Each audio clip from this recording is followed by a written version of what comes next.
भक्तामर स्तोत्र एक बहुत ही लोकप्रिय जैन स्तोत्र है जिसकी रचना महान जैन मुनि आचार्य मानतुंग ने 7वीं शताब्दी ईस्वी पूर्व में प्रथम जैन तीर्थंकर आदिनाथ की स्तुति करते हुए की थी। इस स्तोत्र में 48 श्लोक हैं और प्रत्येक श्लोक में 4 भाग और प्रत्येक भाग में 4 अक्षर हैं। ऐसा कहा जाता है कि विशिष्ट उद्देश्यों की पूर्ति विशिष्ट श्लोकों का नियमित पाठ चमत्कारिक रूप से प्रभावी होता है। इस स्तोत्र के पाठ से हृदय को आध्यात्मिक शांति की प्राप्ति होती है। यह स्तोत्र सभी प्रकार के संकटों से रक्षा प्रदान करता है।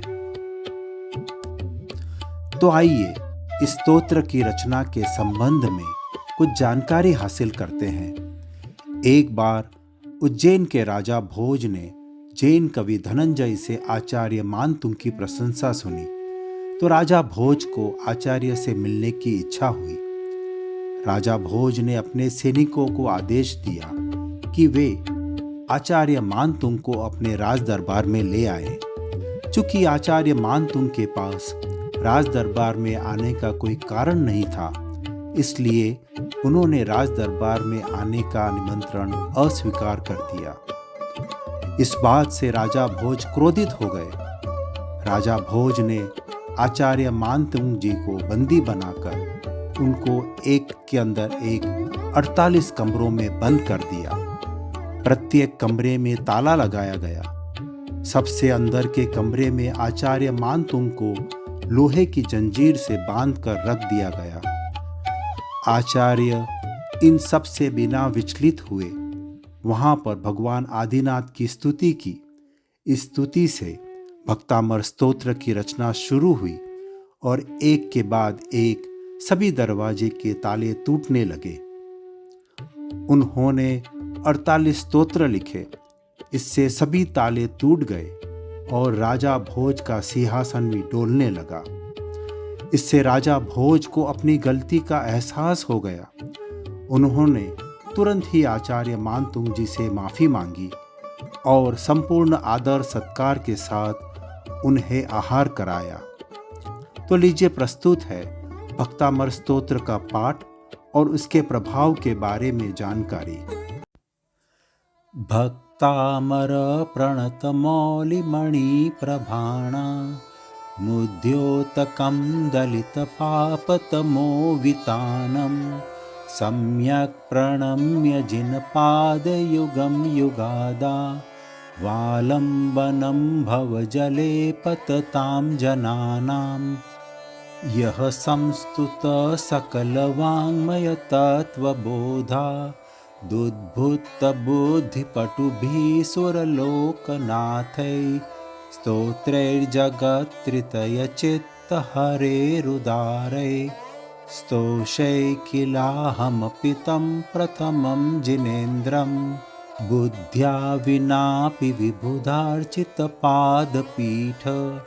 स्तोतुं समुद्यतमतिर्विगतत्रपोऽहं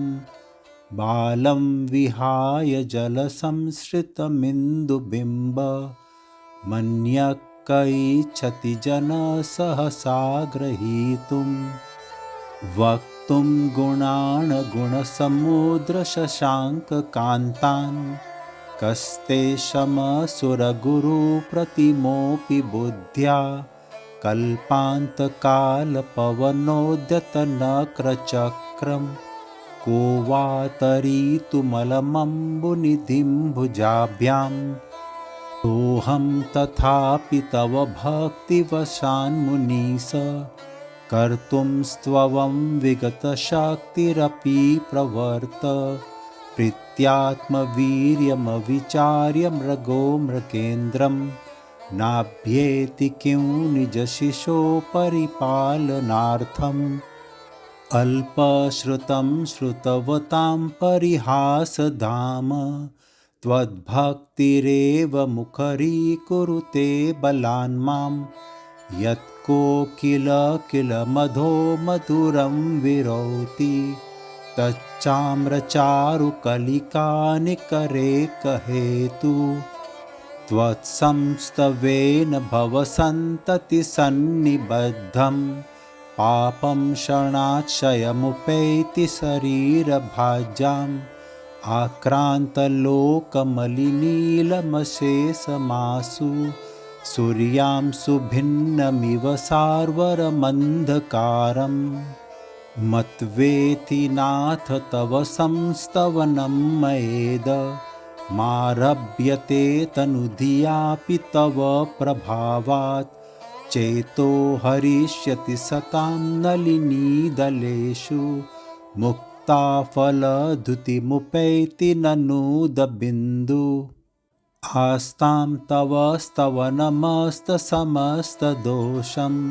त्वत्सं कथापि जगतां दुरितानि हन्ति दूरे सहस्रकिरणा कुरुते प्रभेव पद्माकरे सुजलजानि विकासभाञ्जिं नात्यद्भुतं भुवनभूषणभूतनाथ भूतैर्गुणैर्भुवि भवन्तुमभीष्टुवन्त तुल्या भवन्ति भवतो ननु तेन किं वा भूत्याश्रितं य इह नात्मसमं करोति दृष्ट्वा भवन्तमनिमेषविलोकनीयं नान्यत्र तोषमुपयाति जनस्य चक्षु पीत्वा पयशशिखरधुतिदुग्धसिन्धो सारं जलं जलनिधेरसितुं क इच्छेत् ये शान्तरागरुचिभिः परमाणुभिस्त्वं निर्मापितस्त्रिभुवने कललामभूत तावन्त एव खलु तेऽप्यणः पृथिव्यां यत्ते समानमपरं न हि रूपमस्ति वक्त्रं क्व ते शूरनरोरगनेत्रहारी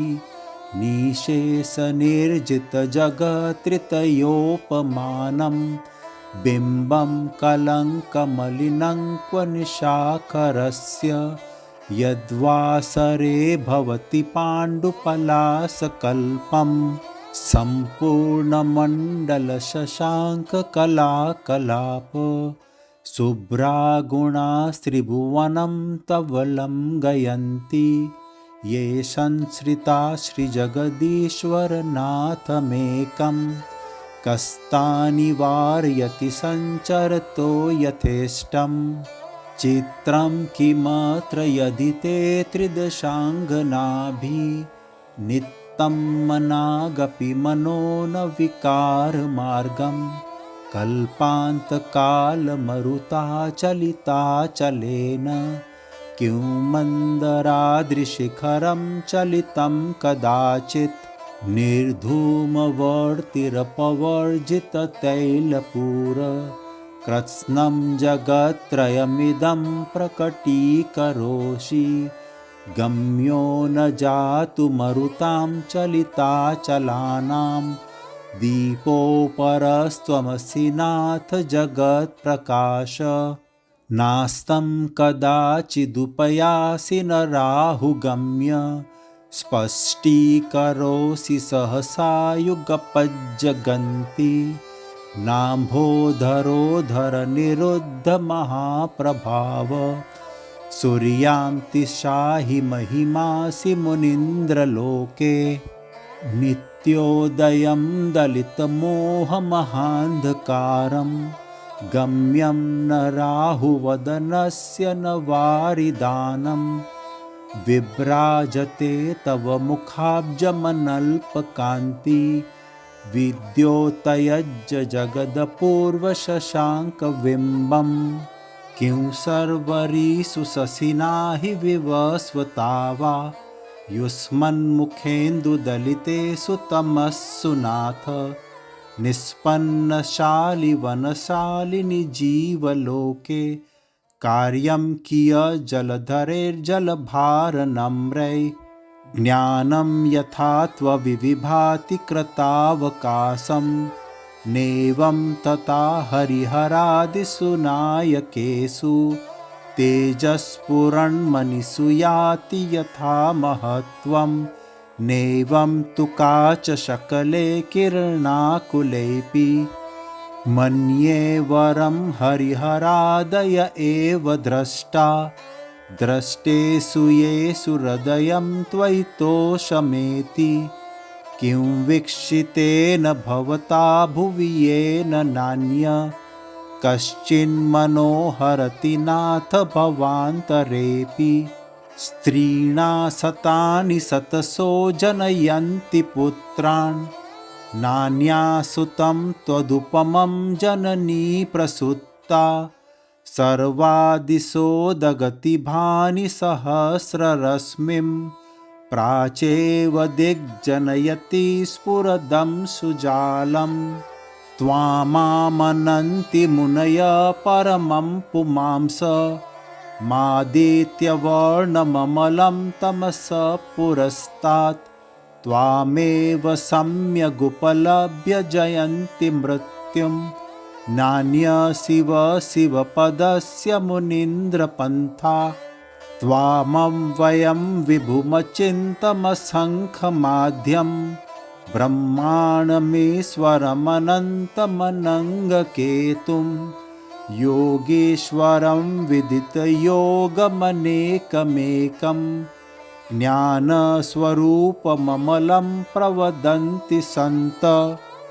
बुद्ध्यस्तमेव विबुधार्चितबुद्धिबोधात्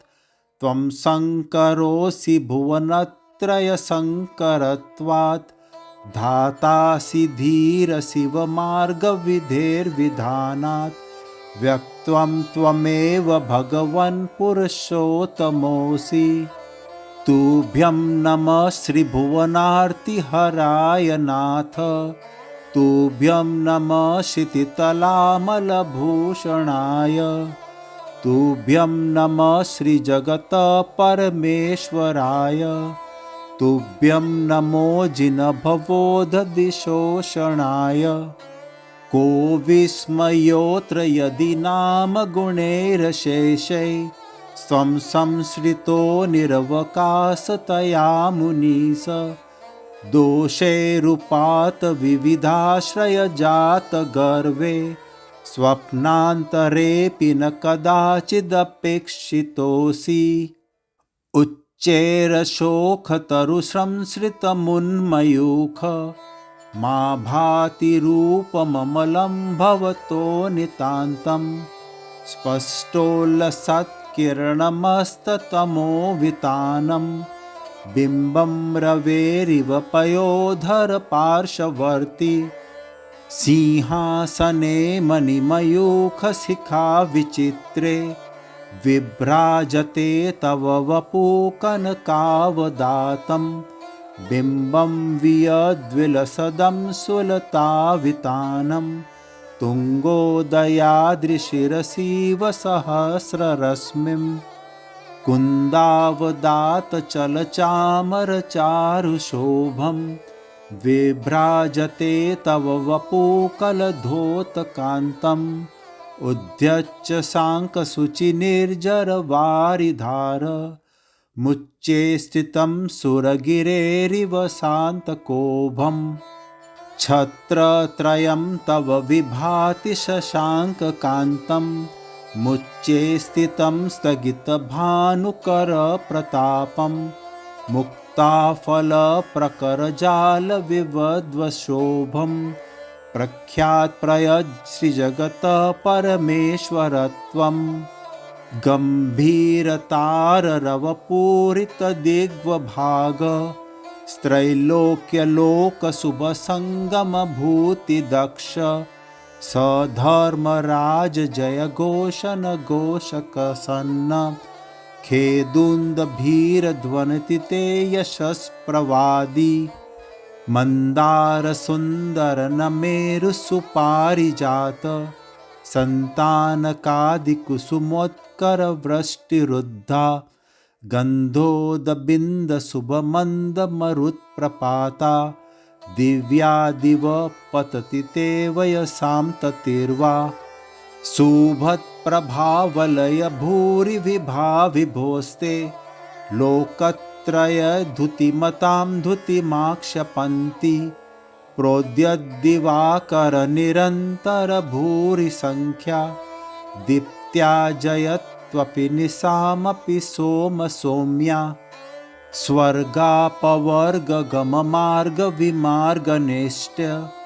सधर्मतत्त्वकथनेकपटुस्त्रिलोक्या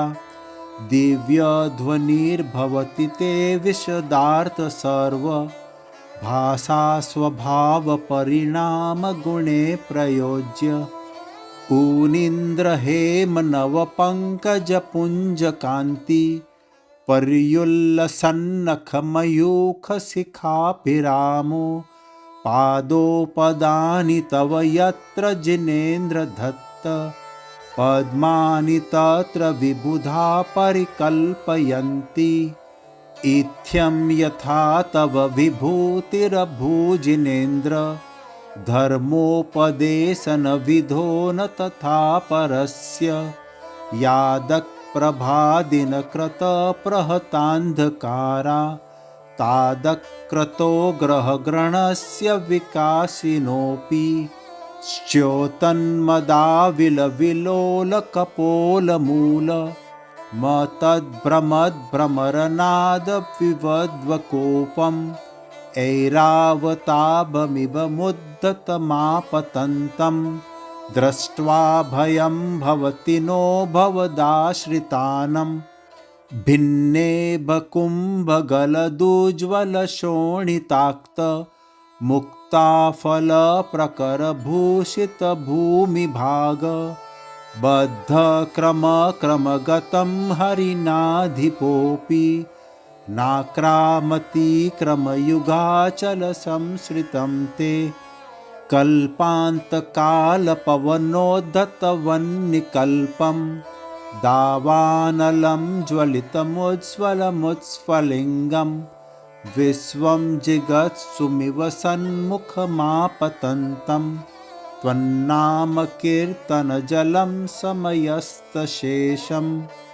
रक्तेषणं समदकोकिलकण्ठनीलं क्रोधोततं फणिनमुत्स्फणमापतन्तम् आक्रामति क्रमयुगेन निरस्त्यशङ्कस्त्वन्नामनागदमनीहृदयस्य पुंस वल्गतुरङ्गगजगर्जितभीमनाद माजो बलं बलवतामपि भूपतीनाम् उद्यद्दिवाकरमयूखशिखापविद्धं त्वत्कीर्तनातम इवासुभिदामुपैति कुन्ताग्रभिन्नगजशोणितवारिवाह वेगावतारतरुणातुरयोद्धभीमे युद्धे जयं विजितदुर्जय त्वत्पादपङ्कजवनाश्रयिनो लभन्ते अम्भोनिधो शुभितभीषणनक्रचक्र पाठीनपीठभयदोल्बणवाडवाग्नो रङ्गतरङ्गशिखरस्थितयानपात्रास्त्रासं विहाय भवतः स्मरणाद्व्रजन्ति उद्भूतभीषणजलोदरभारभोग्ना स्योतां दशामुपगताश्चित्तजीवितासा त्वत्पादपङ्कजरजो मृतदिग्यदेहा भृत्या भवन्ति मकरध्वजतुल्यरूपा आपादकण्ठमरुशृङ्खलवेष्टिताङ्गा गाढं बृहन्निगडकोटिनिवृष्टिजङ्गा त्वन्नाममन्त्रमनिशं मनुजा स्मरन्त सद्धा स्वयं विगतबन्धभया भवन्ति मत्तद्दीपेन्द्रमृगराजदवानलाहि सङ्ग्रामवारिधिमहोदरबन्धनोस्तं तस्यासुनाशमुपयाति भयं भियेव यस्तावकं स्वमिमं मतिमानधीत्ते स्तोत्रस्रजं तव जिनेन्द्रगुणैर्बन्धा भक्त्या मया विविधवर्णविचित्रपुष्पां धत्ते जनो इह कण्ठगतामजस्रं तं मानतुङ्गमवसासमुपेति लक्ष्मी। इति श्री भक्तामर स्तोत्र।